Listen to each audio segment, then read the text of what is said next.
All right, you beautiful degenerates, welcome back to the Deep Dive. Today, we're going balls deep into the history of the Beatles. Those mop-top motherfuckers. You've dumped a mountain of Wikipedia shit on us, enough to bury a goddamn elephant. And let me tell you, it looks like there's way more to their story than just screaming fans and catchy tunes.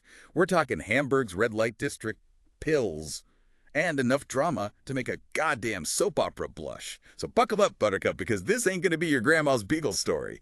To help us sift through this mountain of bullshit and make sense of these four lovable bastards, we've got a real expert in the house. It's going to be fascinating to dig into the underbelly of the Beatles' rise to fame. I mean, their story is just as much about business savvy and cultural manipulation as it is about musical innovation. It's a wild ride, full of contradictions and unexpected twists. All right, let's cut the crap and get right into it. First up, Hamburg. These guys were playing in strip clubs, living in squalor, and popping preluding like it was candy. It sounds more like a Hunter S. Thompson fever dream than a boy band origin story. What the hell was going on over there? Hamburg was a crucible for the band. It was like the perfect storm, intense performance demands, a gritty, no-holds-barred environment, and access to stimulants, the kind that kept them going for days. Imagine playing all-night sets in a red light district, fueled by preludin, a drug that basically turned them into, like, musical machines. They were raw, they were hungry, and they just honed their skills playing for hours on end. This is where they developed their signature sound and stage presence. So you're saying those early drug-fueled gigs in Hamburg laid the foundation for Beatlemania. Absolutely. And speaking of shaping their image, this is where they met Astrid Kirchherr, right? Right. The photographer who gave them that iconic exile look and basically invented the Beatle haircut. Astrid Kirchherr was a huge influence. She wasn't just a photographer, she was an artist. And she introduced them to existentialist ideas and aesthetics. She helped them develop a look that was a complete departure from, like, the clean-cut pop stars of the time. Think about it. She chopped off Stu Sutcliffe's hair, the original bassist, and bam, the Beatle haircut was born. And of course, that image became synonymous with rebellion and youth culture. Sutcliffe. Now, wasn't he the dude who bailed on the band to chase some art chick? Yeah, he fell in love with Kirchherr and decided to stay in Hamburg to pursue his art career. It was a major turning point because then Paul McCartney had to take over on bass. Talk about a sliding doors moment. Imagine if Sutcliffe had stuck around. Would we even have the Beatles as we know them? It's hard to say for sure, but McCartney stepping up on bass, that was pivotal, man. It solidified the core lineup, and it forced him to develop his musical talents even further. Okay, so before they were conquering the world with Love Me Do, they were actually backing some other dude named Tony Sheridan. Sounds like a real step down from headlining gigs in Hamburg. Well, Sheridan wasn't exactly a nobody, at least not in Germany at the time. They backed him on a series of recordings, and actually that led to their first record deal. It was their first taste of success, even if it was under someone else's name. So they paid their dues, learned the ropes, got a taste of the recording studio. But let's be real, those early recordings probably weren't exactly Sour State Peppers, right? No, they were still finding their sound. And then there's the whole Pete Best situation, which added another layer of complexity to their early days. Yes, Pete Best, the drummer who got the boot right before Beatlemania hit. Wasn't it George Martin, the legendary producer, who basically said, "This dude's drumming sucks, get him out of here"? Well, Martin wasn't convinced Best could cut it in the studio. He suggested using a session drummer, which created a lot of tension within the band. They eventually decided to replace Best with Ringo Starr, a decision that changed the course of music history. Imagine being Pete Best. You're the drummer for this up-and-coming band, you're on the verge of making it big, and then bam, you're out. Talk about a kick in the balls. It was a brutal move, no doubt about it. But it highlights their ambition and their willingness to make tough decisions for the sake of their music. Ringo's drumming style was a perfect fit for their sound, and his easygoing personality helped balance out the dynamics within the band. Okay, so Ringo's in, they're ready to take on the world, but they still needed a little polishing, right? Okay. Enter Brian Epstein, the manager who tried to tame these wild beasts and turn them into proper pop stars. What a goddamn nightmare that must have been. Epstein was a shrewd businessman. He recognized their raw talent and their potential for mainstream success. But he also knew they needed to clean up their act, if they wanted to appeal to a wider audience. So he put a stop to their onstage antics. No more eating, swearing, or smoking during shows. He wanted them to look presentable, professional, and marketable. Sounds pretty fucking boring, to be honest. Yeah. Wasn't part of their appeal, their rebelliousness, Their willingness to say fuck you to authority. You're right. Their irreverence was a big part of their appeal. They were a breath of fresh air compared to the manufactured pop acts of the time. But Eckstein understood the power of image. He knew how to package their rebelliousness in a way that was both exciting and palatable to a wider audience. So it was a calculated move, playing the game just enough to break the rules later on. Exactly. And it works like a charm. The fans went absolutely apeshit for them. What was it about the Beatles that sparked this insane level of fandom? Well, it was a confluence of factors. Yeah. Their music was catchy and energetic, their personalities were charming and relatable, and their image was rebellious but accessible. Plus, they were incredibly talented musicians who wrote their own songs and played their own instrument. They were the real deal. You know, in a world of manufactured pop stars, their appearance on Sunday night at the London Palladium was a turning point. It was televised live, and millions tuned in to see these four lads from Liverpool. And that's when the term Beatlemania was coined, right? Yeah. These weren't just fans. They were fanatics, screaming, crying, fainting. It was unprecedented. The media went into a frenzy trying to capture the intensity of this, fanatical devotion. There were reports of police using water hoses to control the crowds at their concerts. It was a cultural phenomenon that transcended music. Water hoses. Holy shit. That's some next level fandom. It's hard to imagine that kind of hysteria today. The Beatles tacked into something primal, a collective yearning for something new, something exciting, something that challenged the status quo. They became a symbol of youth rebellion, a generation's voice. And their music provided the soundtrack for a cultural revolution. And then, smack dab in the middle of this cultural earthquake, they landed in America, the land of opportunity right after JFK's assassination. Talk about bad timing. It was a somber time for the nation, but the arrival of the Beatles amidst this national mourning is incredibly significant. You think they were a distraction from the tragedy? A way for people to escape the grief? Maybe. Their music, their energy, their optimism. It offered a glimmer of hope and excitement in a time of darkness. It was a collective sigh of relief, a reminder that life goes on, that joy and music can still exist, even in the face of tragedy. Okay, so they conquer America, become a global phenomenon, and basically invent modern pop culture. But they weren't just influencing youth culture, they were also being influenced by it, right? This is around the time they met Bob Dylan, which seemed to have a big impact on their music. The meeting between Dylan and the Beatles was a pivotal moment. It was a merging of folk and rock audiences, a blending of styles and ideas that pushed both artists in new directions. So Dylan got them into folk, and they got him into rock. Sounds like a pretty damn good trade-off. It was more than that. Dylan introduced them to a new level of lyrical depth and social consciousness, while the Beatles brought a pop sensibility to Dylan's folk sound. They challenged and inspired each other, which is evident in their music from that point forward. So they were basically feeding off each other's creative energy. That's pretty fucking cool. But let's talk about their evolution as a band. They went from those early, kitschy love songs to some pretty complex and experimental stuff. What triggered that shift? Their music matured along with them, reflecting their changing worldviews and experiences. Beatles for Sale was a turning point. It showed the pressure they were under, the struggle to keep up with their own success while trying to maintain creative control. They were churning out albums, touring constantly, and dealing with the insane demands of Beatlemania.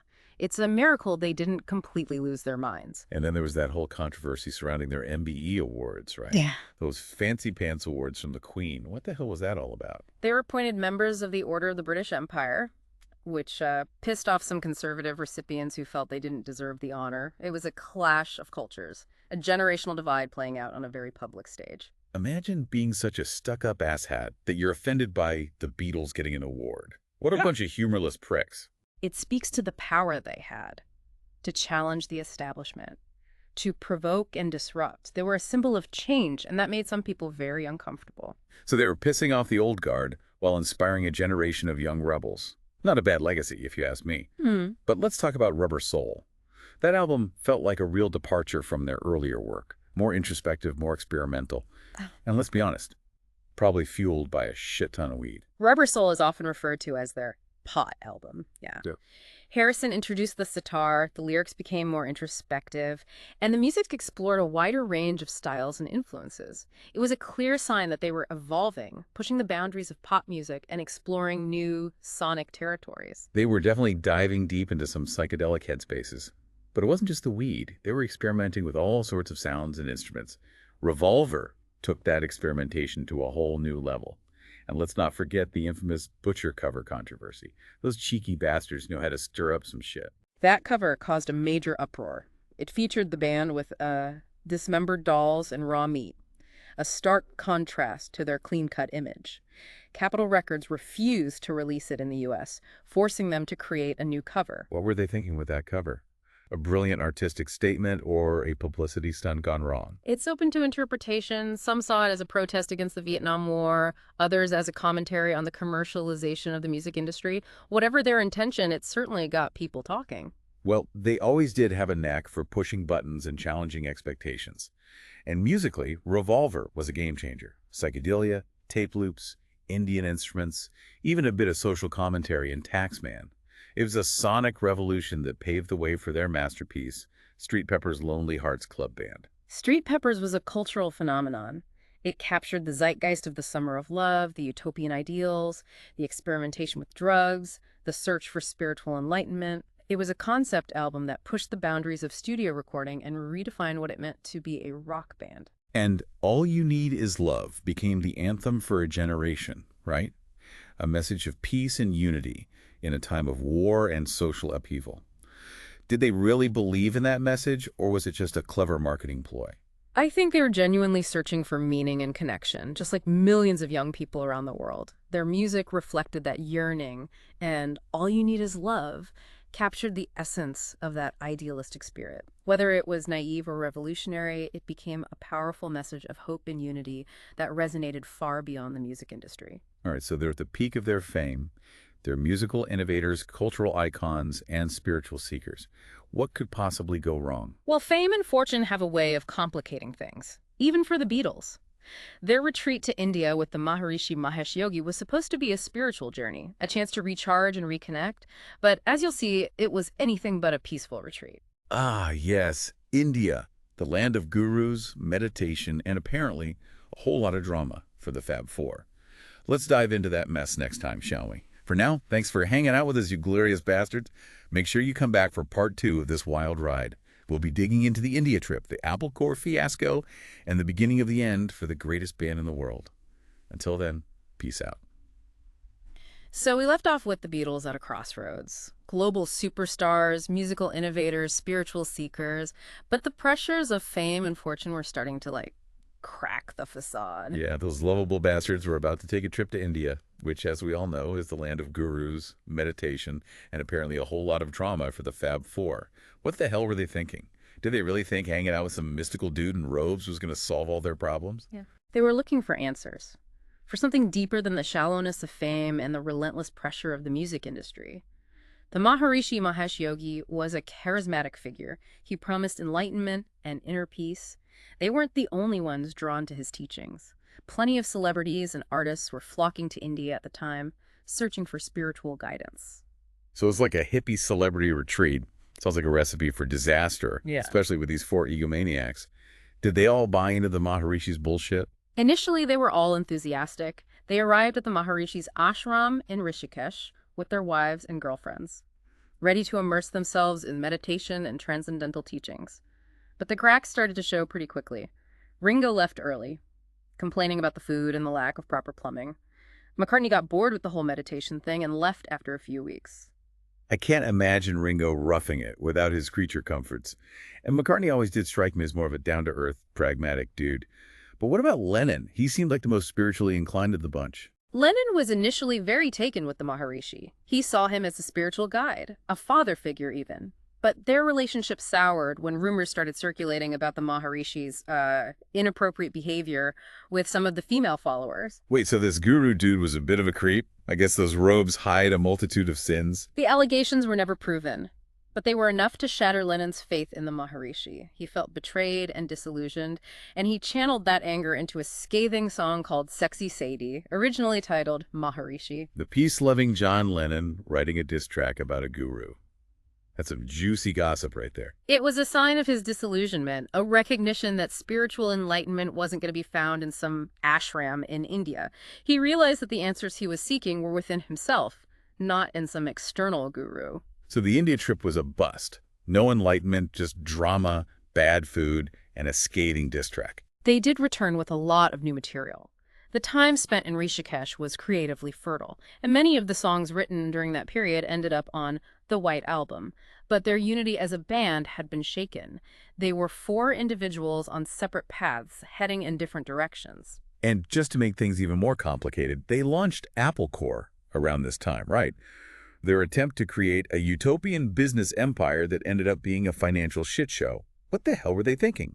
Did they really think they could run a business? Apple Corps was a noble idea, fueled by their desire to expand beyond music and create a company that supported creative projects. They envisioned a multimedia empire that encompassed film, fashion, electronics, you name it.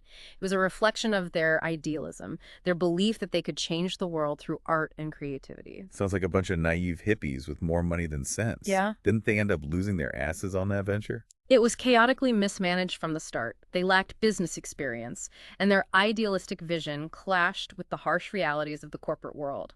They hired friends and acquaintances, often without proper vetting, and money was flowing out faster than it was coming in. Well, it wouldn't be a true Beatles story without a healthy dose of financial fuckery.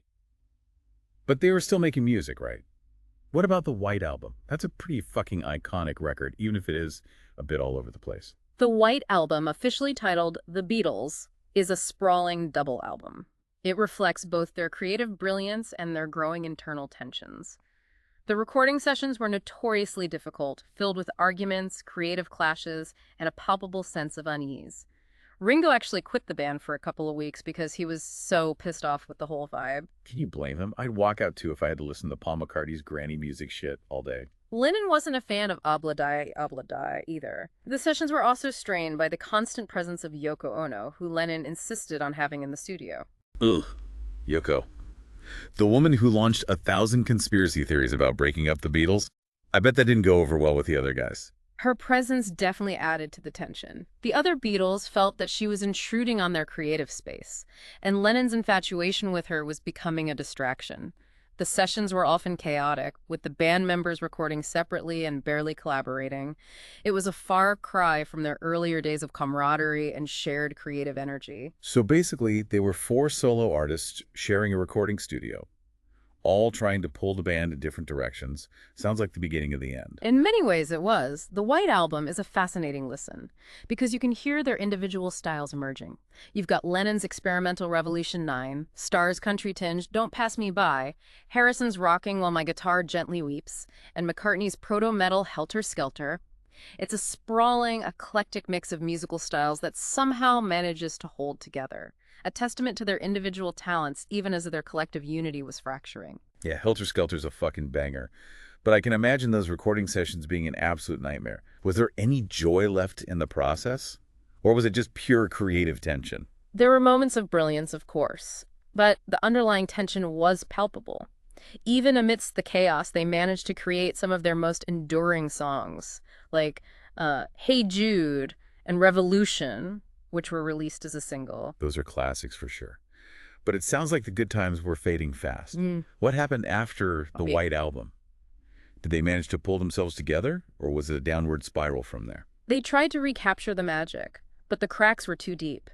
Their next project, which was originally intended to be a TV special and a live album, ended up being another source of frustration and conflict. You're talking about the Get Back sessions, right? Mm. I've seen the documentary. It's painful to watch. It's like watching a slow-motion train wreck. It's a raw and unfiltered look at a band on the verge of implosion. They were arguing about everything, from songwriting to their financial manager. Even George Martin, their longtime producer, said it wasn't a happy recording experience. I bet George was ready to pull his hair out by that point. Didn't they bring in Billy Preston to play keyboards? Was he supposed to be some kind of musical therapist? Preston's presence did help to lighten the mood a bit, and his playing added a new dimension to their sound. But it wasn't enough to mend the fractured relationships. They were still at each other's throats, disagreeing about everything, from the set list to the location of their live performance. In the end, they decided to play on the rooftop of Apple Corps, which turned out to be their last hurrah. The rooftop concert. Iconic. Yeah. But also kind of sad when you know it was their swan song. It was a bittersweet moment. They played amazingly well, but the underlying tension was palpable. It was like a final burst of energy before the inevitable collapse. And then the whole Alan Klein debacle added fuel to the fire, driving a wedge between Paul and the others. Klein was the shady-ass manager they brought in after Epstein died, right? Yeah. The guy who was supposed to be a tough negotiator, but ended up causing more problems than he solved. He was a polarizing figure. He secured some lucrative deals for the band, but also had a reputation for being ruthless and divisive. His involvement created a major rift between Paul and the other three, particularly when it came to the management of their finances. Paul wanted to bring in his in-laws, the Eastmans, while John, George, and Ringo preferred Klein. Talk about a family feud. The Beatles were imploding, and their financial future was hanging in the balance. It was a mess. Paul felt isolated and betrayed, and the other three resented his attempts to control the situation. The band was falling apart, and no amount of musical talent or shared history could save them. Well, this has been a roller coaster ride of emotions. From the highs of Beatlemania to the lows of infighting, creative clashes, and financial fuckery. It seems like these lovable bastards were destined to self-destruct. Fame is a fickle mistress, and even the strongest bonds can be broken under its immense pressure. But before we get too maudlin, let's remember that they did manage to create some incredible music in the midst of all this chaos. All right, let's cling to that shred of hope for now. But next time, we're diving headfirst into the final act of this Shakespearean tragedy. Breakups, betrayals, and the bitters fikers for control of their musical legacy. It's going to get messy, folks, so buckle up. All right, you sick fucks, welcome back for the final chapter of our Beatles deep dive. No. It's been a wild ride, hasn't it? From those crazy Hamburg days to the heights of Beatlemania, we've seen these lovable bastards conquer the world, lose their minds, and fuck up their finances with epic grandeur. But now the shit's really about to hit the fan. Breakups, betrayals, and the bitter fight for control of their music. It's enough to make you want to drop acid and join a goddamn cult. They were a band on the brink, both creatively and personally. And their financial situation, especially the ownership of their songwriting catalog, was a tangled mess that would haunt them for years to come. All right, let's cut the craps and dive into this financial fuckery. I know they got screwed over when it came to owning their own music. Tell me how those lovable bastards managed to lose control of their own goddamn songs. It all started with the formation of Northern Songs Ltd., the company that managed Lennon and McCartney's publishing rights. The ownership structure was pretty fucked up from the beginning. Dick James, their publisher, had a controlling interest, while John and Paul had smaller shares.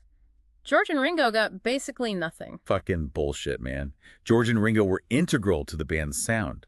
How the hell did they agree to that? Were they just naive, or were they getting ripped off by those corporate vultures? They were young, inexperienced, and eager to make it big. Plus, their manager, Brian Epstein, wasn't exactly a financial whiz. He trusted James, and they signed the deal without fully understanding the long-term implications. Classic tale of artists getting screwed by the industry. It makes you wonder if it's even possible to make it big without selling your soul to the devil. But wait, it gets worse, right? Didn't some shady asshole buy a controlling interest in their catalog? Things went from bad to worse in 1969, when James decided to sell his shares in Northern Songs to a company called Associated Television, ATC, without even telling the Beatles. Those sneaky motherfuckers. What a bunch of backstabbing bastards. The band tried to buy back a controlling interest, but their efforts fell apart, mainly due to Lennon's deep distrust of the corporate world. He was fed up with being manipulated by men in suits and saw this as the ultimate betrayal. Good for him. I can't imagine how frustrating it must have been to see their own music being treated like a commodity, something to be bought and sold without their consent. It was a bitter pill to swallow. By the end of May 1969, ATV owned a majority stake in Northern Songs, controlling almost all of Lennon and McCartney's songs, including any future material they wrote until 1973. So they were basically working for ATV at that point. What a kick in the balls. They created some of the most iconic music in history, and these corporate assholes were reaping the rewards. It's a classic case of artists getting exploited by the industry. The Beatles story is a cautionary tale for any musician. A reminder to read the fine print and understand the long-term implications of the deals you sign. It's a goddamn shame. But let's shift gears a bit. We've talked about the financial fuckery, the creative tensions, and the slow-motion implosion of their personal relationships. But they did manage to release 2 more albums before calling it quits, right? What about Abbey Road and Let It Be? Were those just desperate attempts to salvage something from the wreckage? Or was there still some magic left in the tank? Abbey Road was a remarkable feat, considering the state of the band at the time. They managed to pull themselves together long enough to create one final masterpiece. The iconic album cover, with them walking across the street, became a symbol of their journey, both as a band and as individuals. Yeah, that album cover is pure rock and roll mythology. But wasn't there a lot of tension during those recording sessions? There were definitely challenges, but they also found a way to channel that tension into creativity. The album features some of their most mature and sophisticated songwriting, including George Harrison's Something, which became his first A-side single. And the side 2 medley is a brilliant showcase of their musical versatility, seamlessly blending different genres and styles. It's a fitting swan song, a testament to their enduring talent, even as their personal relationships were crumbling. But what about Let It Be? Wasn't that album a bit of a mess? Didn't Phil Spector get involved and basically butcher some of those songs? Let It Be was a troubled project from the start. It was originally recorded before Abbey Road, but was shelved due to creative differences and the general malaise that had settled over the band.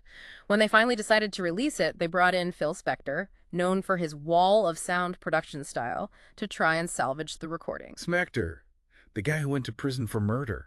What a fucking weird choice. Oh, he was a brilliant but eccentric producer, and his heavy-handed approach didn't sit well with Paul McCartney.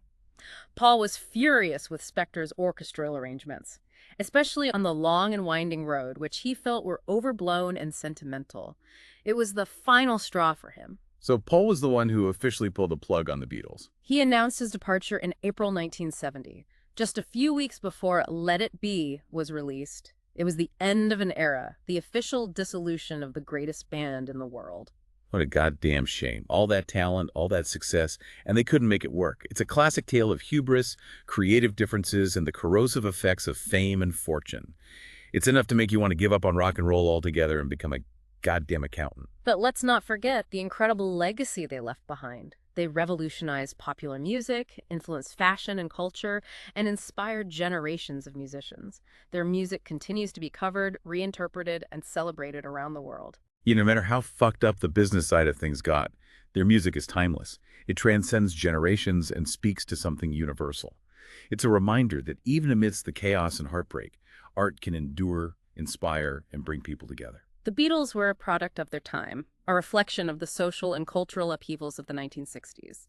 They were both shaped by and helped shape the world around them. And their story, for all its triumphs and tragedies, continues to fascinate and inspire us today. Well said. All right, you beautiful degenerates, that's it for our deep dive into the world of the Beatles. It's been a wild ride full of sex, drugs, rock and roll, and enough financial fuckery to make your head spin. We hope you enjoyed the show. If you did, tell your friends, share it on social media, and keep sending in your requests for future topics. We love digging deep with you sick fucks. Until next time, peace out.